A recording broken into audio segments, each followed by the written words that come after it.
Kitchen అమ్మమ్మకి స్వాగతం. ఇప్పుడు నేను చేయబోయేది గోందు లడ్డు.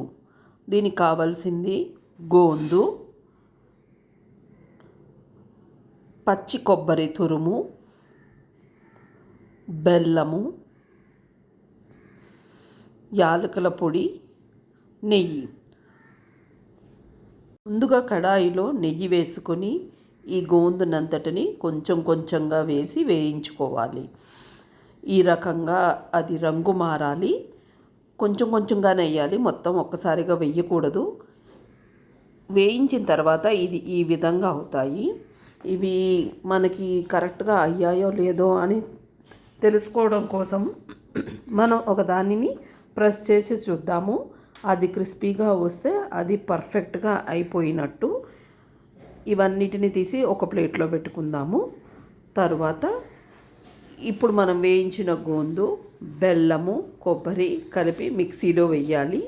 ఆ తర్వాత ఆ మిశ్రమాన్ని అంతా ఒక ప్లేట్లో తీసి పెట్టుకుని లడ్డూల్లాగా ఉండలుగా చుట్టుకోవడమే. ఇంకా దీంట్లో మళ్ళీ ఎటువంటి షుగర్ కానీ తర్వాత నెయ్యి కానీ వేయాల్సిన అవసరం లేదు. ఇది మనము బెల్లం వేస్తున్నాం కాబట్టి ఆరోగ్యానికి మంచిది. ఈ గోందు వల్ల ఉపయోగం ఏంటంటే వర్కింగ్ లేడీస్ ఎస్పెషల్గా వాళ్ళకి నడుము నొప్పితో చాలా బాధపడుతుంటారు. వాళ్ళకి ఇది చాలా చాలా అవసరము. ఎముకలు బలం అవ్వడానికి, డెలివరీస్ అయినప్పుడు పిల్లలకి, ఎదిగే పిల్లలకి ఇది రోజు ఒక్క లడ్డు చొప్పున పెడితే వాళ్ళకి ఎముకల బలము బాగా పెరుగుతుంది.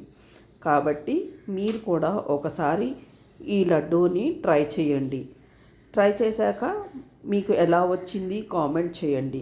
మీకు కనుక ఈ రెసిపీ నచ్చినట్టయితే లైక్ చేయండి, మా ఛానల్ని సబ్స్క్రైబ్ చేయండి, మరియు మీ ఫ్రెండ్స్ అండ్ రిలేటివ్స్కి షేర్ చేయండి.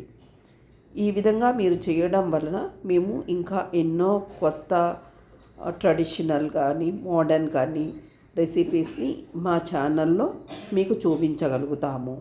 Thank you.